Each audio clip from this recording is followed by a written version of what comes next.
Hello, welcome to Qt Design Studio, bridging the gap between designers and developers. My name is Thomas Hartmann. I joined the Qt company in 2006. One of my first projects was porting Qt to Windows CE, so real hardcore system programming. Later I moved to the team that developed Qt Quick Designer, what's now Qt Design Studio, what became that in the last 2 years. And I also did consulting and also contributed to Qt Creator over the years. So now I'm the lead engineer for Qt Design Studio, and this talk is mainly about Qt Design Studio and how Qt Design Studio can be used to bridge the gap between development and design.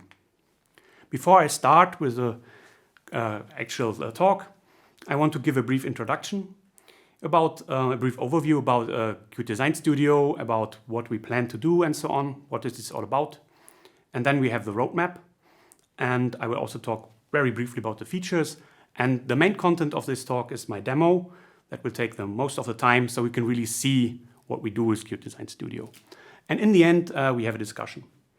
So Qt Design Studio is a tool, a visual designer for QML and Qt Quick, our language, our in-house domain-specific language to create UI designs. And it can be used by front-end developers, but, and this is what this is all about, it can also be used by non-technical people, by designers. One of the main features we have to support this workflow is a direct import from Sketch and Photoshop. I will show the Photoshop import. And yes, we released Qt Design Studio in December 2008. And since then we released many new versions. So December last year we released 1.4, and we just recently released 1.6. And with each release, we introduced new features. And in the end of the year, we plan to release the next version. We are not exactly sure how we will call that. And that will have Qt 6 support, Figma import, so that's another design tool, and many UX and UI improvements. The last version that just currently was released now in September has a transition editor. We vastly improved the connection editor, so we added many features there. And the release 1.4 that we released December last year was the first release that supported Qt Quick 3D. In the demo, I will also talk a bit about Qt Quick 3D and show it. That's basically integrating 3D content together with 2D content using Qt Design Studio. Yeah, this is roughly our roadmap for the future and also what we just developed. So the green items are items that we did already develop. The yellow items are items we currently developing for the next versions. And yeah, some of the green items I will not cover today, but let's just briefly talk about them. So we have support for Qt for MCU. That's Qt for really low-end devices that don't even have an operating system, that just have maybe 1 megabyte of RAM. So Qt Design Studio already does support these targets and support projects for Qt for MCU. We also did for Qt Design Studio 1.6, we also already integrated Simulink, so we can define your backend in Simulink and integrate that in Qt Design Studio in the running application. We have a full-fledged 3D editor. I will show that. We have alignment tools, all kinds of stuff. And in the future, one of the biggest things is Qt 6 support. And as I already mentioned, also improvements to the navigator and so on. Two other things that I will not show today because they're already covered in many other talks are the timeline. We already have this in a session in the last online summit was covered, and in many other sessions actually. And also the flow editor I will not cover today because it was also covered in the same session. Okay, before I start with the demo, I just want to briefly talk about the key features, just to give you a rough overview.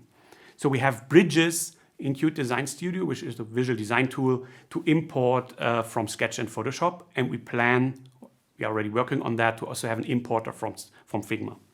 I will show the Photoshop bridge. We of course also have a visual 2D editor, we have a visual 3D editor, I will show both. We have a code editor, I will not show this one today. So today we won't write code. I want to emphasize what you can do without writing any code. So we don't use the code editor today. We have the flow editor. We have a transition editor that I will show today. Then we have dynamic layouts. I will not show these today, but they are part of the product just to emphasize that. So we have really powerful dynamic layouts. We have reusable components. I will use these, the slider actually in the demo later. Then we have the timeline that I already mentioned I won't cover today. And we have visual effects that I also won't cover today, but the live preview I will show. And these are roughly the key features of our product to give you an overview. And with that, I would start the demo. Now you can see Qt Design Studio, and you see a few examples on our example page. But I want now to create a new project. And yeah, we have a couple of project wizards. So we have mobile, but we also have desktop, also Qt for MCU. But I will just create a totally normal project for now. And yeah, you can also create a 3D project from scratch, but we don't want that. We just create a new project, give it a name, and we choose a resolution. Okay, and now we create the project. This takes a second.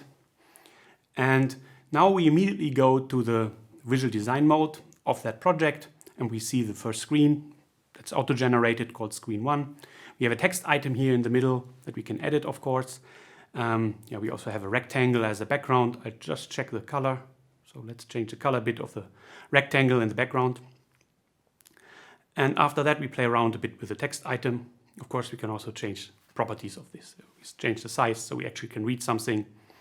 We can change, of course, also make it bold or change the text itself. So we change the text. Yep. And one thing I want to show, because that's new with 1.6, is we now have also a full rich text editor. So you can edit any rich text now. And we have a quite powerful editor. You change the font size, the color, the font, and yeah, you can basically do any rich text in, let's say, with HTML3 capabilities. Yeah, I'll just use that, create a few bullet points here. I even could create a table, but I won't show that today. Let's add a bit more text.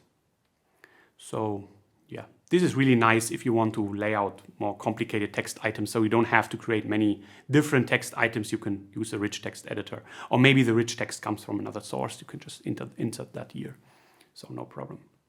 Okay, I'm done, and as you can see, now we have the rich text here in the middle. Fine. And yeah, of course, we can position that. So this is a full WYSIWYG editor. But I don't want to build the UI today from scratch into Qt Design Studio. I mean, I could do that, but I don't want to. What I want to do today is I want to import a design from Photoshop. Yep. But before, I just want to show one more thing.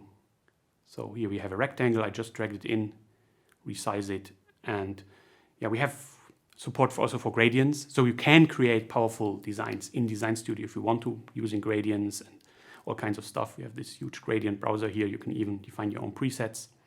But as I said, today we don't want to create the design in Scratch from Qt Design Studio. Why we could do that, but we want to import an existing one from Photoshop. So after saying that, I now switch to Photoshop. And I already prepared a full design that consists of one main screen that again consists of 3 subscreens. So yeah, it consists of a settings screen, one screen where you can do your settings for a seat in a car. That's the story behind this UI. And another that has a media player. And this was created in Photoshop. And yeah, it consists of many layers, quite complicated. And what I just moved around is the bridge, the so-called Photoshop bridge. And the Photoshop bridge will be used to export that design to Qt Design Studio. And with that bridge, you can also do annotations to the screen. One thing I just should note is that all these screens that you just see are artboards. And each artboard will be exported as one component to QML, as one QML file. And yeah, in the bridge, you can do annotations to the Photoshop. So you don't have to rely on layer names and things like that. You can use the bridge to annotate those. So the layer names can change like they are. And in the bridge, you do certain settings like define the QML ID or define whether an item is merged down or not, or just skipped, for example. You can also just have things for reference that then in the export process are skipped. And this is not coded in layer names. It's encoded in annotations that you can set with a bridge. So I just copied the text label here. I just want to show a bit. Of course, we can still edit this Photoshop. There's no magic about it. So I just created a new label. volume I would call that. And now what I want to show you is that I also, from Photoshop already, I can create a slider. And yeah, for that I prepared another document, another Photoshop document that contains our controls, or some of them, not all of them, especially a slider in this case. And these controls already have the correct annotations. You can see that on the side in the bridge. They contain the correct annotations so that the bridge knows that it has to turn this into a real slider later on after the export. And I can just copy over the slider and place it where I want to place it. So I will move it a bit around here. And yeah, after I placed it, it will become, after the export process, a full-fledged slider. I will show that, of course. So now I'm mostly done. So let's export this. Or one tweak here. But yeah. So it's basically your choice whether you want to lay out things in Photoshop already. Maybe many designers prefer Photoshop or Sketch for this, or later in Qt Design Studio. But you have to be aware of that. These design tools don't support the layouts that Qt Design Studio supports, right? So everything will be absolute. So now I'm exporting this, and what the bridge now does is that it renders out all the layers as PNGs. That's actually what takes the most time. It's still doing that. So, and I can configure that, like what is merged down to which layer. Right? So basically I can say that the merge down means that the layer is merged down to its parent layer. They're not exported as its layer of its own. And in the end, it writes a meta info file. That's a JSON format, a custom JSON format that defines the document. And this JSON file we will import, and it tells Qt Design Studio, when I do the import, the document structure of the Photoshop file, so that we can replicate the full document structure. So it's exporting this JSON file. This takes a while, but it should soon be finished. Now it's done. And now we can go back to Qt Design Studio and import that. For the import, we go to the assets and click on import. And now I'm in the folder where the export happened, and I just show you that all the PNGs are also already there. So all the layers are merged down as PNG. And I now could also construct the screen from this PNG if I wanted, but I want to automate this process, of course. And I do that, and I import. And yeah, the import process also takes a while, so it reads the JSON file, and when it's done with that, it generates for each artboard a QML file. We will see that soon, so it's already doing that. And then it copies the PNGs over into our project, and then we are done. Okay, great. So now in our project tabs, we have now the screens here. And yeah, I can open them. Yeah, because we just did the slider, we start with the settings screen and with the media player, sorry.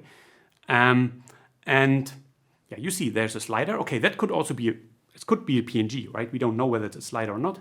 So we run this in the live preview. I would change the zoom a bit because I don't have enough screen on this laptop here. And now I run the live preview. And the live preview, it's the running application. And you see it's really a slider, so it works.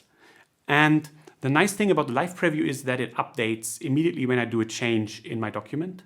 So first I set the slider ranges, the value, and you saw it changed in the live preview, the value of the slider. And this is really useful. Like, yeah, sometimes it's a more accurate preview than the form editor. The text rendering is sometimes a bit more accurate, and also it's always fully interactable, right? You can always test things out, like how they react to user interaction. So it's not just a form editor. Yeah. So now we can close the live preview. And yeah, you saw how easy it is to create a slider from Photoshop. And now we want to go on. And we go to the seed screen. And what I want to show now is how easy it is also to create and import 3D content, right? We're not just a pure 2D tool, but we can also import 3D content. And I want to replace this backdrop, this image of a chair, with a full interactive 3D model. And yeah, so first we have to create a Qt Quick 3D scene for that. So I have to do this, so wait, sorry. We go to the Asset tab, yes, and we add the float tag for Qt Quick 3D. So that will add now all the Qt Quick 3D items to the item library. So I'm just make it a bit bigger so you can see it here. And yeah, and I will drag this in. So I drag in a scene, and the scene by default contains a cube, a green cube. Okay, that's a bit boring, but at least you have something so you immediately see it's actually a 3D scene. So, and now I position that on top of our 2D scene. And yeah, you can see in the navigator that we have this scene. Oops. Yeah, and here, yeah, you see the cube, and I can rotate that. But we don't want to have the cube, right? We want to have a full seat, and now I import that 3D asset.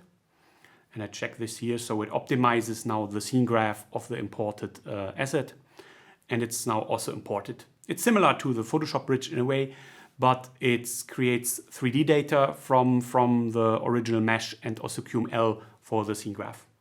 So it's basically doing a similar so import, generating QML. Now I have a flow tag for the seed up here. I click that, and then the seed shows up in my item library. So I go on top. Oops, yeah, here I have it. And now I can also drag that one in. And I do that. I drag it into the scene, and oops, here it is. And now I will delete the cube because we don't need the cube anymore, right? We want to see our chair. Yeah, the chair is a bit small, and yeah, now we need the 3D view. So we also have a full-fledged 3D view, and I will enable that. Oops, where is it? Yeah. And we have a dock widget framework, as you can see, and you can dock this thing wherever you want it. And typically, you want to have it on a second screen because it's very useful to have the 3D view in parallel to the 2D view. We will just see that. But for now, I'm just in the 3D space. And the first thing I want to do is I want to adjust the pivot. That is the origin of rotation, because it's not very well in the original model. And for what I want to do, I want a good rotation origin. And I would just move that around. And yeah, you can see the pivot in the 3D editor. You can also, of course, rotate things independently from the camera so I can see the pivot a bit better. And then I just adjust it until I'm fine with the result. Okay. And yeah, and now I want to see the things in parallel. I want to see the 2D scene where I basically see the projected chair and also the 3D scene so I can position it correctly. So I can do that. I can move that a bit around. I could also dock it here, but this doesn't make much sense. I mean, with this small screen, it's of course a bit of a challenge to find a good configuration, but yeah, typically I would advise to just move it to a second screen.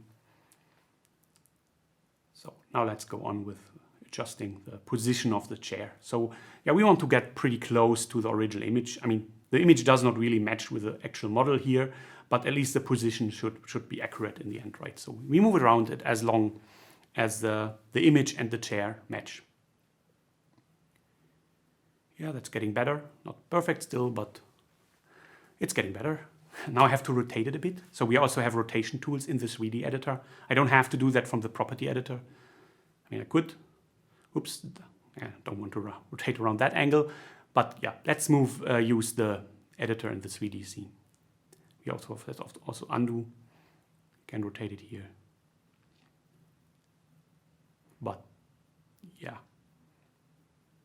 Actually, this kind of stuff is easier in the 3D scene. So we can do that here, and we see basically the controls for each axis, and now we can rotate the chair easily around every axis until it basically fits the image. Okay, yeah, I think I kind of like the result I have here.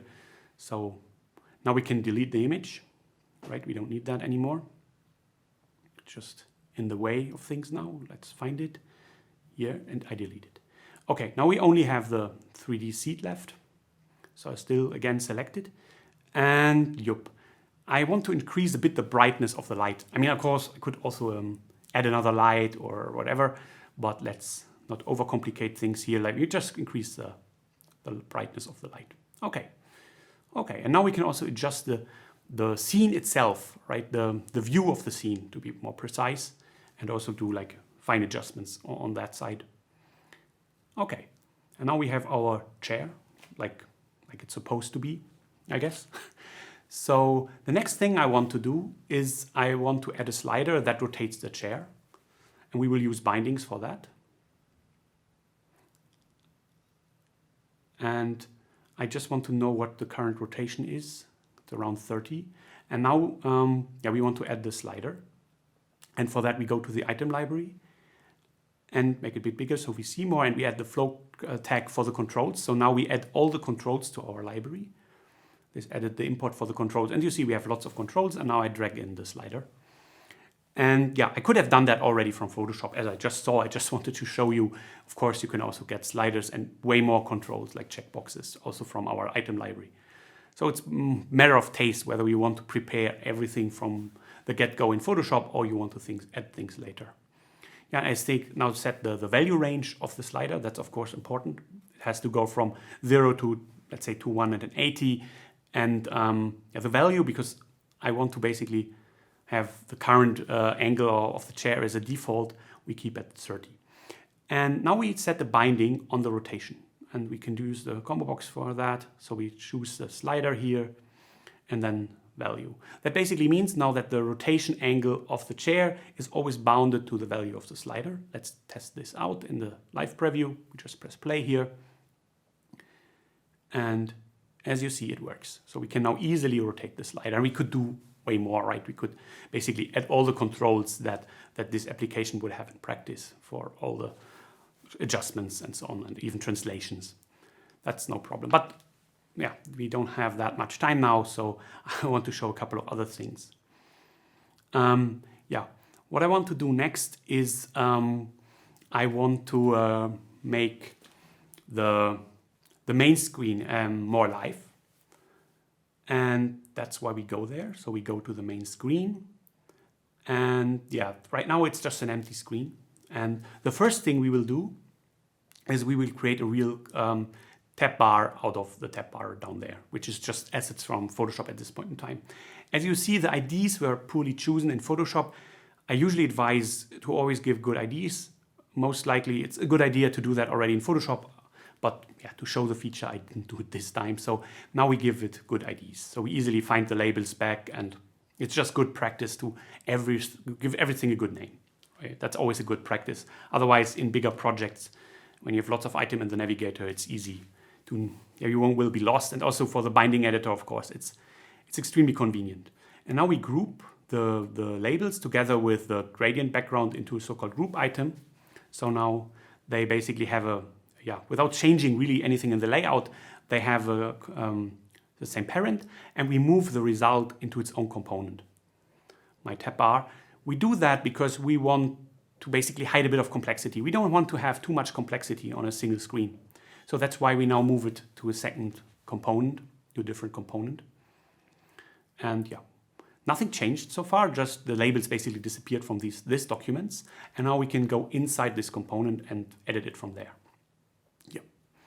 And yeah, it doesn't have a background, so we have to make it black. Basically, this just tells the form editor to show a black background that is not actually there. We can choose from some presets. Of course, you can also keep the checkerbox if you like it, or if you want to check what is actually transparent. Sometimes that's important. Yeah, and now we select all the labels, and we have distribution tools in Design Studio. So there are many ways how you can do layouts in Design Studio. One way is to do absolute layouts and use our distribution tools. I mean, of course, I could have done that in Photoshop, has a similar functionality, but we can also do it here and do final adjustments. Okay. Yes. Yeah, it's also worth noting that we also have dynamic layouts that react to size changes, to translations, and so on, but I will not cover that today. So the next thing is I want to turn the label also again in its own component. Why do I do that? Because you will soon see that also the label gets some functionality. It becomes basically a tab bar button, and it's always good to componentize things, right? And also in this case, it's very important. I want to reuse this button, right? We don't want to implement the button 3 times, right? We only want to have one tab bar button and then have 3 instances of it with different labels. So again, I moved it to its own file, and yeah, same as before. And we now go inside. You can also do that with F2. And on the top, you see the crumble bar. So you see basically that we could go back, and same thing with the background. So it's very easy to go back to the mother component using the crumble bar. Yeah, now we use another very important feature. We use states. So I will create an on and off state because the tab button can be on and off, right? So I just create those states. Just click the create new button 2 times and create 2 new states. No problem about that. Yes, states are very powerful concept. So you can do a lot of stuff with that, and it's perfect to build, let's say, buttons and states of UI, and that's what we do right now. Yeah, now we basically, for each state, we also have to adjust it, right? And in the off state, I want to gray it out a bit. And actually in the on state, what I want to do is I want to make it brighter, right? And I will also want to zoom it a bit up. So I use the scaling to make it a bit bigger. Or make it 10% bigger. Right? There are many things you can do, but I do this. Okay. And there's another thing. This button is supposed to be clickable, right? And for that, we add a mouse area to it. I just drag in the mouse area. And I also create a so-called alias property, alias export for this item, so it can be used from the outside. We will use that quite soon, relatively heavy. And I also add a property to the button of type Boolean called active, because we want now from one level above, from our tab bar, we want to control basically the active state. And I just create this property. And by default, it's false. And now I show another very powerful concept, what we call when conditions. So for each state, I define a condition when we are in this state. And in the on state, we want active to be true. And in the off state, we want the active property to be false. And again, I use the binding editor. And not actually means exclamation mark. So I put an exclamation mark on top here. Okay. And this is it.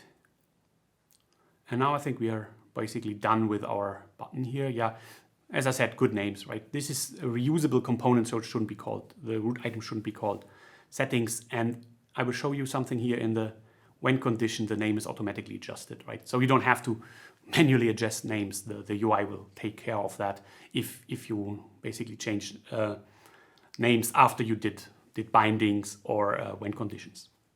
Technically, when conditions are also bindings, but yeah. Okay, now we did build a button for our tab bar, and we use a crumble bar to go one level above again. So now we are back on our tab bar. And as you can see, the button is now, because that was a default, it's not active. And we have 2 other buttons still left. And they are not yet my tab button, but I can change that here. So I just change the type here by double clicking and then typing the type. And I turn both labels now, media and seed, also in buttons, tab bar buttons. Okay. And then they become gray, right? Because the off state, the not active state was the default state. That's expected. Okay. And now again, I have to create 3 states in this case, not 2, right? And I create a state basically for each active state, right? And I call them accordingly. So, as settings, media, and seed. And names are very important, and it's a good practice to give good names to state. I mean, technically you don't have to, but other people might also want to understand your project and so on. It's a lot easier to find things again if they have proper names and not just called state 1 or state 2 or text 515. So, and now we basically choose each state and set the active state accordingly, right? Always one of the buttons is active, but just one. And it's important to explain also that we have this concept of a base state. The base state basically defaults the default for everything. And in the base state, every button was inactive. This makes so you don't have to explicitly define every property in every state. Okay, and now we add so-called connections to the mouse areas inside the buttons. And because we exported them as an alias property, they turn up here. And then for each, the mouse area has signals, and clicked is just the default, and that's actually exactly what we need here. And then we define an action, and yeah, the action is then going to the correct state, right? When we click the settings button, we want to go to this settings state, and when we click the media button, we want to go to the media state, and so on. Yeah, you don't have to write a single line of code for that, so you can just do that from here. And this is how we basically now make this thing, yeah, a real component that already contains quite a lot of functionality. Something that you definitely couldn't not do in Photoshop. And you're also not limited to certain patterns, right? It's really your choice, like how you want to build your components and what exactly they should do. So, yep. But I made a very common mistake. The mouse area actually is not always correctly placed. I will just show that, and that's why the buttons don't work. They only work if you click at the correct place. I will just show you why that happens. That's a very common mistake. When you do reusable component, you have to take care of a couple of things. And yep. As you see, if I click here, it doesn't work. Only if I click on the front. Okay, why is that? We just will go back to our component. We can click here and then press F2. And actually you immediately see it because the mouse area is just, yeah, it's not very cleverly positioned, right? And for this we have anchors. So we click here in anchors and then we say fill. And now the mouse area automatically fills the whole thing, but still something is off, right? You see that. And this is why, because we have set explicit sizes on the text element. This was just the default. And yeah, we don't want that. So we remove that. And now the size is implicit again, and it will always adjust to its content to the text inside this component. And then the anchors of the thing will work. And I want to show another thing, because that's new in this version of Qt Design Studio, the transition editor. I just launched that. And here we see the properties we changed in states, and we will create animations for them. So we basically define a duration and also pause before, and then an animation for each property when it's changed by states. That's very easy to do, just did that. And now we can go back. Okay, and then we play it again in the live preview. Okay, fine, great. So, and as you see, we have a nice animation and the click region work correctly. Fine, that's really good, right? And yeah, we have this neat little animation added to it, which makes, of course, a huge difference. And we could tweak that animation more, but I think that's sufficient for now, right? So now we created a tab bar, and yeah, but we still have one thing to do, right? We now have to also implement the main screen, right? It doesn't do anything in it, right? We just have this screen, and it has the tab bar on the bottom. Everything is active by default. Why is that? Because by default, the tab bar starts up in the default state, and in the default state, everything was disabled, right? So let's just once again go back. And we can basically define a default state here. By default, it's the base state, but the default state, but we want that it starts up in the media state. We want that the application basically starts in the media state. You could also bind that to some setting from the backend or so on, but because at this point in time we don't have a backend yet, we just basically define it. Yeah, now it's the media by default. That's good, really good. Yeah. And now we want to build the main screen, right? Which consists of three subscreens: the actual media setting and seed screen, right? The seed screen with 3D. Okay. And in our component library, we already have these screens as component because they were artboards in Photoshop. So we'll just drag them in here. I drag them to the navigator. I could also drag them to the form editor, but because they're full screen and quite large, it's easier to just drag them to the navigator. Okay, and now I have these three screens here, and they are on top, right? There's nothing else I did, and actually the tab bar, yeah, I just moved that to the bottom again so we see it. And now I can create my states, right? And I create exactly the same states as for the tab bar with exactly the same names, because this makes it extremely easy to link this screen to the state of the tab bar. So first I enter my names. And when I have done that, after I've done that, I will link the state of this component to the state of the tab bar. But before I do that, I of course also have to adjust the opacity for each screen. So first, we set this opacity for each screen to 0 in the base state. So now they're all gone, kind of, yes. And now I bring them back, but only once per state, right? For each state I bring back the opacity to 1 for the screen where it belongs, basically. So on the media page we have the media screen, and on the seed screen I select the seed item again, make the opacity to 1. Good. Okay, fine. Now we have our states, right? That works already. And now, as promised, we bind the state of this component. We can find this property in the advanced section to the state of our tab bar. And then we'll just follow the state of the tab bar. And the state of the tab bar was already media by default, and the buttons were already clickable and could change it. So that should work, right? So let's try it out. Okay.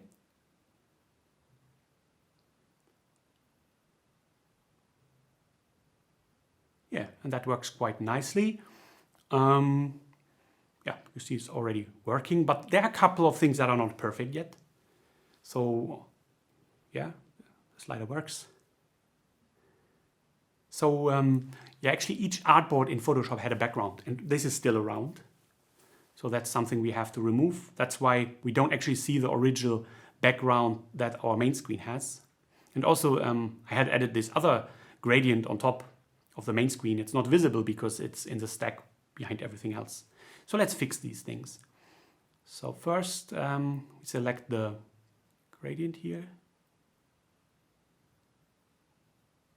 No, let's do something else first. Let's add a couple of animations. It's the same process we did before, right? We have our transition editor, we add a transition, and it basically finds out what properties were changed. In this case, just opacity property, and then we can define animations for each element. And let's run this again. So now we have a short animation of opacity for each element. And now what I said before becomes really apparent. So yeah, because they have backgrounds and we don't see the original background, it's could look a bit better. So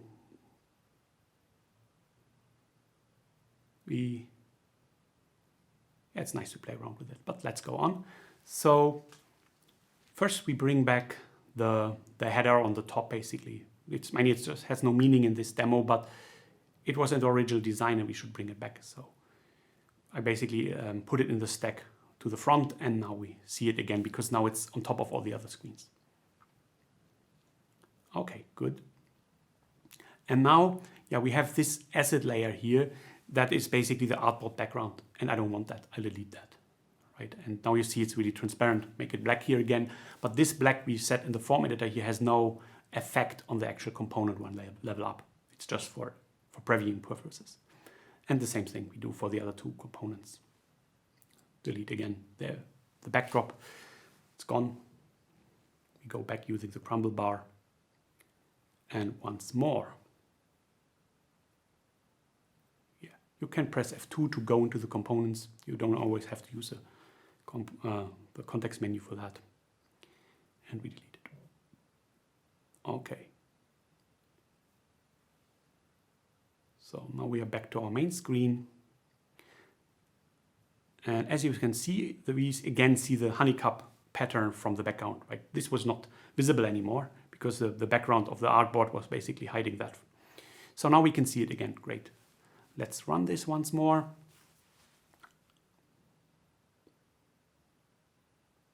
Okay, good. Make it a bit bigger. And yeah, it looks a lot better now because we don't have this blocking black background fading in. And also we always see the honeycomb pattern, which is also a nice effect.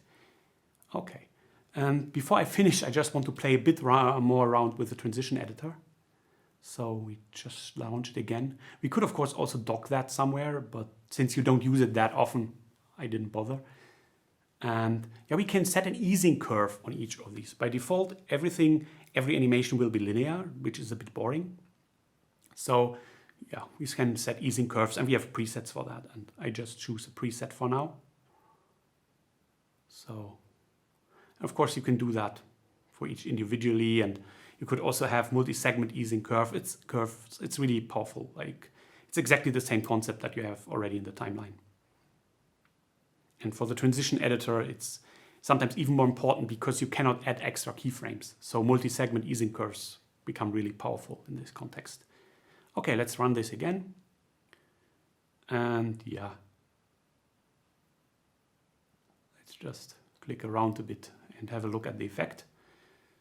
And yeah, it's a bit too fast, right? If it's that fast, we also could have kept the old easing curve. You barely see any difference. So let's just make it a bit slower. So once back to the transition editor. And now we make it a bit longer. And you can see the scale on top, so it's always milliseconds. So while in the timeline, this does not have necessarily to match with times, here it always is milliseconds. And you can have a pause at the start. So basically what you define is some pause and then a duration of an animation controlled by an easing curve. So let's play around again. Okay. Yeah. And now it takes a bit longer and you really see that there is like an ease in, ease out curve. And yeah, with that, I want to finish this small demo and I hope you enjoyed it a bit. So you really got an impression what you can do with Qt Design Studio without writing any code, right? Of course, you could go now to code. You could do even more advanced stuff in code, but you can get really far, even farther than what I showed today, just with the UI and the connection editor and the state editor and all these tools. We didn't even cover the timeline today. We didn't saw the sketch import. We didn't see the flow editor, but there's a lot more to discover. So thank you again a lot. Thank you. And yeah. With that, we get to discussions. So yeah, I'm waiting now for questions and I'm happy to answer any questions. But thank you.